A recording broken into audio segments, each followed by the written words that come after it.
لوگوں، اپنے پروردگار کی عبادت کرو جس نے تم کو اور تم سے پہلے لوگوں کو پیدا کیا تاکہ تم اس کے عذاب سے بچو، جس نے تمہارے لیے زمین کو بچھونا اور آسمان کو چھت بنایا اور آسمان سے مے برسا کر تمہارے کھانے کے لیے انواع و اقسام کے میوے پیدا کیے،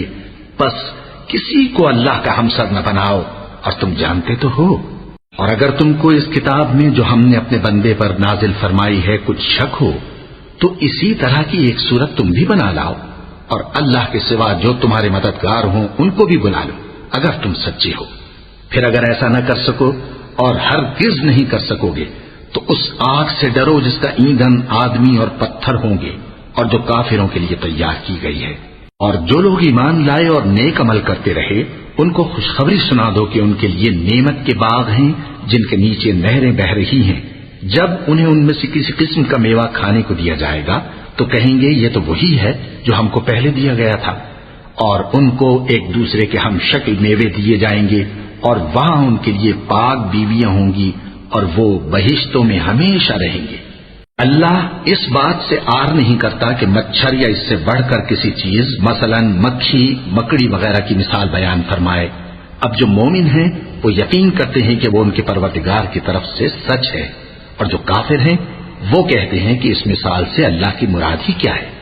اس سے اللہ بہتوں کو گمراہ کرتا ہے اور بہتوں کو ہدایت بخشتا ہے، اور گمراہ بھی کرتا ہے تو نافرمانوں ہی کو، جو اللہ کے اقرار کو مضبوط کرنے کے بعد توڑ دیتے ہیں، اور جس چیز یعنی رشتہ قرابت کے جوڑے رکھنے کا اللہ نے حکم دیا ہے اس کو قطع کیے ڈالتے ہیں اور زمین میں خرابی کرتے ہیں، یہی لوگ نقصان اٹھانے والے ہیں۔ کافرو، تم اللہ سے کیوں کر منکر ہو سکتے ہو؟ جس حال میں کہ تم بے جان تھے تو اس نے تم کو جان بخشی، پھر وہی تم کو مارتا ہے، پھر وہی تم کو زندہ کرے گا، پھر تم اسی کی طرف لوٹائے جاؤ گے۔ وہی تو ہے جس نے سب چیزیں جو زمین میں ہیں تمہارے لیے پیدا کی، پھر آسمانوں کی طرف متوجہ ہوا تو ان کو ٹھیک ٹھیک 7 آسمان بنا دیا، اور وہ ہر چیز سے خبردار ہے۔ اور وہ وقت یاد کرنے کے قابل ہے جب تمہارے پروردگار نے فرشتوں سے فرمایا کہ میں زمین میں اپنا نائب بنانے والا ہوں۔ انہوں نے کہا کیا تو اس میں ایسے شخص کو نائب بنانا چاہتا ہے جو خرابیاں کرے اور کچھ تو خون کرتا پھرے؟ اور ہم تیری تعریف کے ساتھ تسبیح و تقدیس کرتے رہتے ہیں۔ فرمایا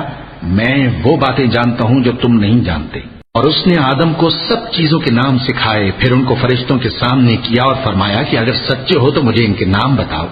انہوں نے کہا تو پاک ہے، جتنا علم تو نے ہمیں بخشا ہے اس کے سوا ہمیں کچھ معلوم نہیں، بے شک تو دانا ہے، حکمت والا ہے۔ تب اللہ نے آدم کو حکم دیا کہ آدم تم ان کو ان چیزوں کے نام بتاؤ۔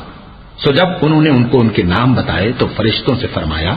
کیا میں نے تم سے نہیں کہا تھا کہ میں آسمانوں اور زمین کی سب پوشیدہ باتیں جانتا ہوں، اور جو تم ظاہر کرتے ہو اور جو پوشیدہ کرتے ہو سب مجھ کو معلوم ہے۔